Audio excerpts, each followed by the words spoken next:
ನಮಸ್ತೆ ಗೆಳೆಯರೇ, ಶ್ರೀರಂಗ ಮೀಡಿಯಾಗೆ ಸ್ವಾಗತ ಸುಸ್ವಾಗತ. ದಯಮಾಡಿ ಮೊದಲಿಗೆ ಈ ವಿಡಿಯೋವನ್ನು ನೋಡ್ತಾ ಇದ್ದರೆ ಸಬ್ಸ್ಕ್ರೈಬ್ ಮಾಡ್ಕೊಳ್ಳಿ, ಬೆಲ್ಲೈಕನ್ನು ಒತ್ತಿ. ನಮ್ಮ ಜೀವನದಲ್ಲಿ ಈ 8 ಗುಣಗಳು ನಮ್ಮಲ್ಲಿದ್ದರೆ ನಮ್ಮಲ್ಲಿ ಖಂಡಿತವಾಗಿಯೂ ಕೂಡ ಯಶಸ್ಸು ಅನ್ನೋದು ಸಿಕ್ಕೇ ಸಿಗುತ್ತೆ. ಯಾವುದೇ ಕಾರಣಕ್ಕೂ ಕೂಡ ನಾವು ಕೆಳಗಡೆ ಬೀಳುವುದೇ ಇಲ್ಲ.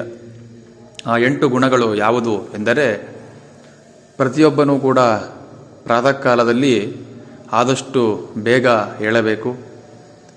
ಆ ಬ್ರಾಹ್ಮಿ ಮುಹೂರ್ತದಲ್ಲಿ ಎದ್ದಂತಹ ಸಂದರ್ಭದಲ್ಲಿ ಗೊತ್ತಿದ್ದು ಗೊತ್ತಿಲ್ಲದೆ ಇರತಕ್ಕಂತಹ ಹಲವಾರು ಉಪಯೋಗಗಳು ನಮಗೆ ಉಂಟಾಗುತ್ತದೆ. ಯಾವ ರೀತಿಯಾಗಿ ಸೂರ್ಯನೂ ಕೂಡ 1 ನಿಮಿಷವೂ ಕೂಡ ಲೇಟಾಗದಲೇ ಉದಯಿಸ್ತಾನೆಯೋ ಆ ರೀತಿಯಾಗಿ ಪ್ರಾತಃ ಕಾಲದಲ್ಲಿ ಬೇಗ ನಾವು ಎದ್ದೇಳಬೇಕು. ನಂತರ ಎರಡನೆಯದು, ಯಾವಾಗಲೂ ಕೂಡ ನಾವು ಎಷ್ಟೇ ವಿಚಾರಗಳನ್ನು ತಿಳಿದುಕೊಂಡರೂ ಕೂಡ, ನಾವು ಎಷ್ಟೇ ಬುದ್ಧಿವಂತರಾದರೂ ಕೂಡ ಸುಮ್ಮನೆ ಯಾವಾಗ ಬೇಕೋ ಆವಾಗ ಮಾತಾಡಬಾರದು. ಆದಷ್ಟು ಕಡಿಮೆ ಮಾತುಗಳನ್ನು ಆಡಬೇಕು. ಅದರಿಂದ ವ್ಯಕ್ತಿಯ ಮೇಲೆ ಇರ್ತಕ್ಕಂತಹ ಗೌರವ ಇನ್ನೂ ಕೂಡ ಹೆಚ್ಚಾಗುತ್ತದೆ. ನಂತರ ಮೂರನೇ ವಿಚಾರ, ನಾವು ಯಾವುದೇ ಕೆಲಸಗಳನ್ನು ಮಾಡಬೇಕಾದ್ರೆ ಮೊದಲಿಗೆ ಆ ಕೆಲಸದ ಬಗ್ಗೆ ಗಮನ ಇರಬೇಕು. ಆ ಗಮನ ಬಿಟ್ಟು ನಾವು ಈ ಕೆಲಸಗಳನ್ನು ಮಾಡಿದ್ದಾಗ ನಮಗೆ ಖಂಡಿತವಾಗಿಯೂ ಕೂಡ ಒಳ್ಳೆಯದಾಗತ್ತೆ.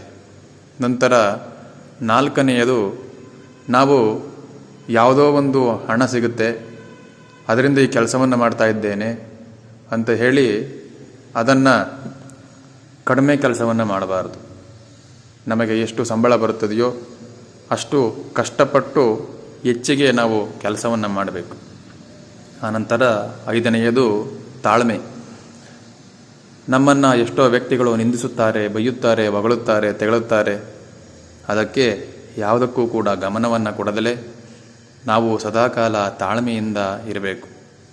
ನಂತರ ಆರನೆಯ ವಿಚಾರ, ನಾವು ಯಾವುದೇ ಕೆಲಸಗಳನ್ನು ಮಾಡಬೇಕಾದ್ರೆ ಆ ಕೆಲಸವನ್ನು ಪರಿಪೂರ್ಣವಾಗಿ ಮಾಡಬೇಕು. ಕಷ್ಟಗಳು ಬಂತು ಅಂತ ಹೇಳಿ ಆ ಕೆಲಸವನ್ನು ಮಧ್ಯದಲ್ಲಿ ಬಿಡಬಾರದು. ಹಿಡಿದಂಥ ಕೆಲಸವನ್ನು ಸಂಪೂರ್ಣವಾಗಿ ಮಾಡಬೇಕು. ಇನ್ನು ಏಳನೆಯ ವಿಚಾರ, ನಾವು ಆ ಕೆಲಸ ಕಾರ್ಯಗಳನ್ನು ಮಾಡಬೇಕಾದ್ರೆ ಹೊಸ ಹೊಸ ವಿಷಯಗಳನ್ನು ಕಲಿಯಬೇಕು. ವಿಷಯಗಳನ್ನು ಓದಬೇಕು, ತಿಳ್ಕೋಬೇಕು, ಬೇರೆಯವರಿಂದ ತಿಳ್ಕೋಬೇಕು, ಪ್ರಪಂಚವನ್ನು ಸುತ್ತಬೇಕು. ಹೊಸ ಹೊಸ ವಿಚಾರಗಳನ್ನು ಕಲಿತಾಗ ಆ ಕೆಲಸದಿಂದ ನಾವು ಮುಂದೆ ಹೋಗ್ತೀವಿ. ನಂತರ 8ನೆಯ ವಿಚಾರ, ನಾವು ಸದಾಕಾಲ ಕೆಟ್ಟವರಿಂದ ದೂರ ಇರಬೇಕು. ಅವನು ಕೆಟ್ಟನು ಅಂತ ಗೊತ್ತಾದ ಮೇಲೆ ಅವನಿಂದ ದೂರ ಇದ್ದರೆ ಖಂಡಿತವಾಗಿಯೂ ಕೂಡ ನಮಗೆ ಯಶಸ್ಸು ಸಿಕ್ಕೇ ಸಿಗುತ್ತದೆ.